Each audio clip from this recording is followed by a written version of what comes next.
If someone handed you $30,000 right now, what would you do with it?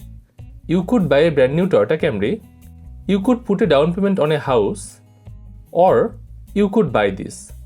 This is the NVIDIA H100, a chip roughly the size of a small notebook, and its price is about the same as a car.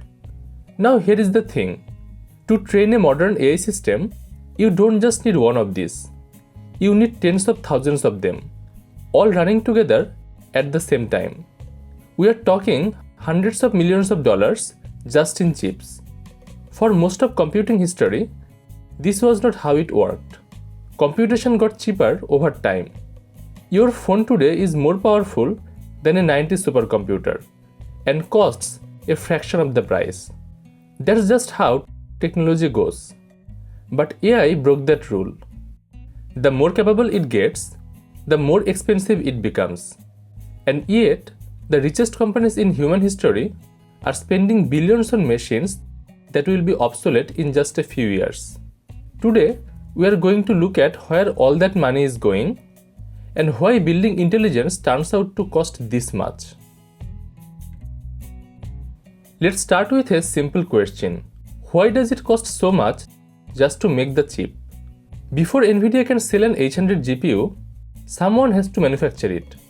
And that process starts with a wafer, a circular disk of silicon about the size of a vinyl record that costs roughly $20,000 to produce at TSMC's most advanced facilities.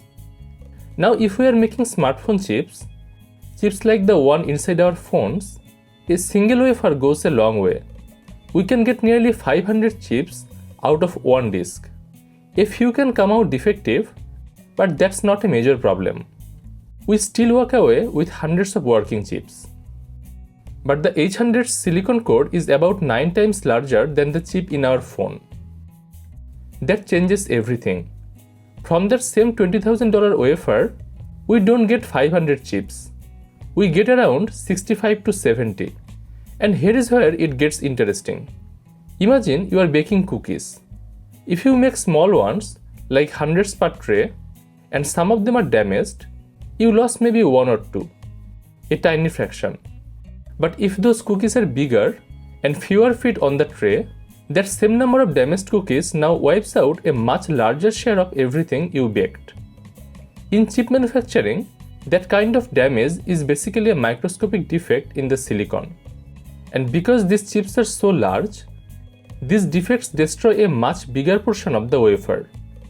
A good chunk of every wafer just doesn't survive, which means you are paying for the chips that work and the ones that did not.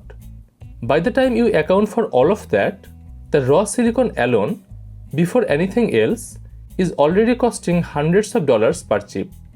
And this is only the first line on the receipt. Now here is something most people don't know. That silicon die we just covered is not even the most expensive part. The real cost comes from what happened next, connecting everything together. Look at an NVIDIA H100 up close. In the center is the GPU, the brain.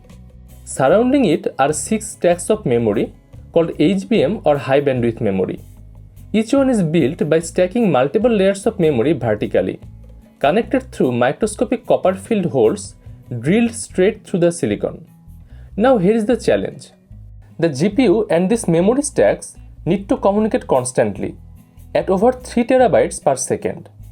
You cannot do that over a regular circuit board. The connections would be too slow. So instead, engineers mount everything, the GPU and all 6 memory stacks, onto a shared piece of silicon called an interposer. Think of it as a custom-built highway system with thousands of ultra-short connections between the GPU and memory. That interposer is roughly 3 times larger than the GPU itself. So you are not just building a chip, you are building an even larger piece of silicon just to connect everything together. This entire process has a name: chip on wafer on substrate. And here is where it gets interesting. Only TSMC can do this at scale. Demand has grown so fast that this packaging itself has become a global bottleneck. So companies are not just paying for the hardware, they're paying for access. And when you see that $30,000 price tag, a significant part of it is not buying chips. It is buying you a slot in the line. There is another cost hiding in plain sight. The H100 did not just appear. It took years of work and thousands of engineers to design. During those years, NVIDIA was spending over $3 billion a year on research and development. That cost doesn't disappear. Every H100 sold carries a share of that bill. The more they sell, the smaller that share becomes, but it never goes away. And then there is CUDA, nearly 20 years of software development. Without it, the H100 is not an AI accelerator. It is just expensive silicon. When you buy an H100, you are not just buying hardware. You are buying into 20 years of software work. That's on the invoice too. And even after all that, there is one more cost most people never think about. And it starts with the memory.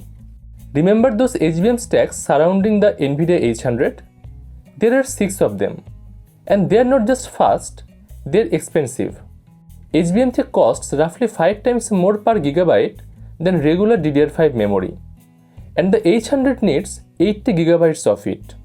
But the real cost is not the memory itself. It's what happens during assembly. Each stack has to bond it perfectly, and the yield rate as low as 40 to 60%. So for every 10 stacks, as many as 5 don't survive. That loss also gets priced in. So you are not just paying for the memory that works. You are paying for the ones that did not. That's why memory ends up costing far more than its raw materials suggest. So let's step back and look at the full picture. That $30,000 price tag is not coming from one thing.